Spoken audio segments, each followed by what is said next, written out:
अच्छा, कल मोदी जी रो दिए, बुरा लग रहा है थोड़ा बहुत। कल रो दिए। जुमला है जुमला, वो हमेशा रोते हैं। रो के ही आए हैं और रो के ही जाएंगे। इन्होंने पहले भी कहा था कि हम आए हैं झोला लेकर चले जाएंगे। अब ये झोला का टाइम आ गया है, अभी अपना झोला उठाएं और यहाँ से जाएं। इनकी विदाई तय है। अब की बार सिर्फ गठबंधन की सरकार होगी, बस। अच्छा, देश का प्रधानमंत्री रोया है, बुरा नहीं लगा? क्या बुरा लगा? हाँ, बुरा लगा, बुरा लगा, बुरा लगा। आपने जो पूछा ये बुरा लगा। क्यों? क्योंकि ना इनके पास हमारे जैसे जो मतलब रोजगार, ना हमारे जैसे युवा की भावना इनके पास है। हमारी भावना को नहीं समझते हैं, हमारे आस्था पर ठेस पहुंचाते हैं।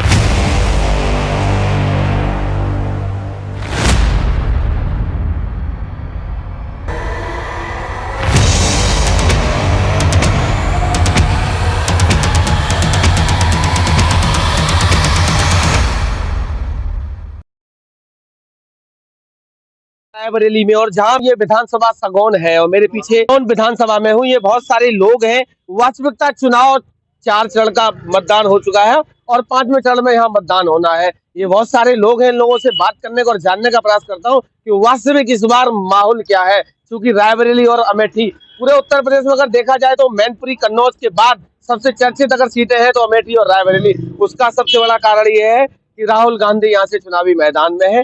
बात करने को और जानने का प्रयास करता हूँ वास्तविक किस तरीके। अच्छा, कल मोदी जी रो दिए, बुरा लग रहा है थोड़ा बहुत।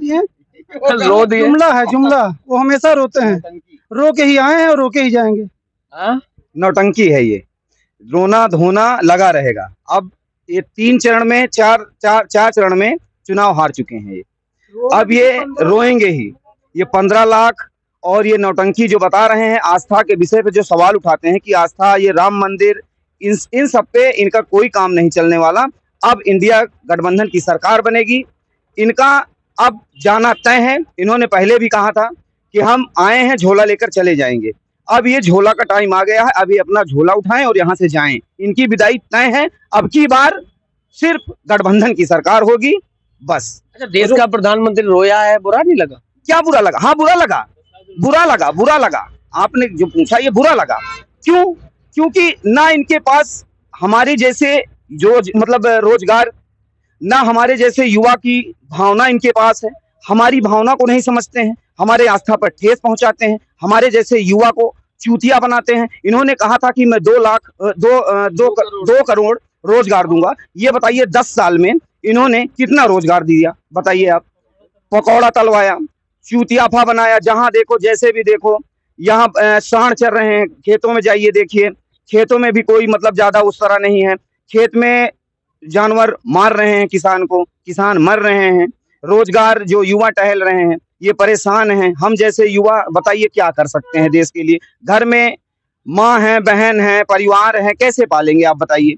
बगैर रोजगार के महंगाई से इतने परेशान हो चुके हैं कि हमारी सबकी मजबूरियां हैं कि हम सब राजनीतिक तौर पर अगर नहीं उतर के आएंगे, इनका खुलकर विरोध नहीं करेंगे, आने वाला टाइम हमारे लिए बहुत ही दर्दनाक होने वाला है। ये समझ लीजिए कि इस सरकार को हमको जड़ से उखाड़ कर फेंकना है। हमारे युवा का दर्द समझेगा तो वो खाली हमारा इंडिया गठबंधन समझेगा। ये वाला चुनाव क्या जाति धर्म से ऊपर उठकर होने वाला है? जी, ये जाति और धर्म नहीं देखेगा, ये खाली वे भावना को समझेगा और मुद्दों को समझेगा, काम को समझेगा। काम पे रोजगार और हमारे जैसे नौजवान जो थोड़े बहुत अच्छे हैं, ये मतलब योगी जी कहते हैं कि योग्य नहीं है। ऐसी कौन सी मतलब वो है कि योग्यता हमारे सबके पास नहीं है? आइए हमसे डिबेट करें। अगर ऐसे हैं तो योगी जी हमसे आकर डिबेट करें। अगर डिबेट में फेल हो जाते हैं, मैं कहूंगा कि हाँ मैं अयोग्य हूँ, मैं कहूंगा कि मैं अयोग्य हूँ। डर नहीं लग रहा बुलडोजर से? नहीं, कोई डर नहीं लगता बुलडोजर से। ये बताइए कि मुझे क्यों डर लगेगा? मैं बेरोजगार हूँ, मेरे पास ना आर्थिक कोई मजबूती है। मैं अगर मेरा बुलडोजर भी चलवा देंगे, मेरे ऊपर चलवा देंगे या मेरे घर पर चलवा देंगे, तो मैं इससे डरता नहीं हूँ। अगर डरूंगा तो मैं आगे कभी नहीं बढ़ पाऊंगा। ये लोकतंत्र है। लोकतंत्र में हम अपने आप को आवाज में उनको मतलब अपनी बात रखने के लिए हमारा हक है, हमारा अधिकार है। आप जैसे स्तंभ हैं कि आप जैसे लोग हमारी बात पहुंचाते हैं, आप जैसे लोग ऐसे भी हैं जो उनकी चापलूसी करते हैं। उन चापलूसों को हम ये कहते हैं कि वो सब भी हमारे सबकी युवा का दर्द समझे। आपने मीडिया पे प्रश्न लगाया, क्या लग रहा है इस देश का मीडिया जो है वो, जो अभी आपने आरोप लगाया कि उनकी चापलूसी करते हैं, ये कैसे लगता है आपको? कौन कौन से आप किसको आप जानते हैं नाम लेके? देखो, मैं व्यक्तिगत नहीं कहना कहूंगा, ठीक है। मैं चैनल का नाम लेके बता। चैनल तो मैं क्या क्या बताऊं। मैं जब तक मतलब जो चैनल देखता हूं, न्यूज पर जाता हूं शाम को, जो भी मैं खोलता हूं चैनल, जो भी चैनल चलता है, सब चैनल पर मैं देखता हूं खाली मोदी मोदी मोदी होता है बस।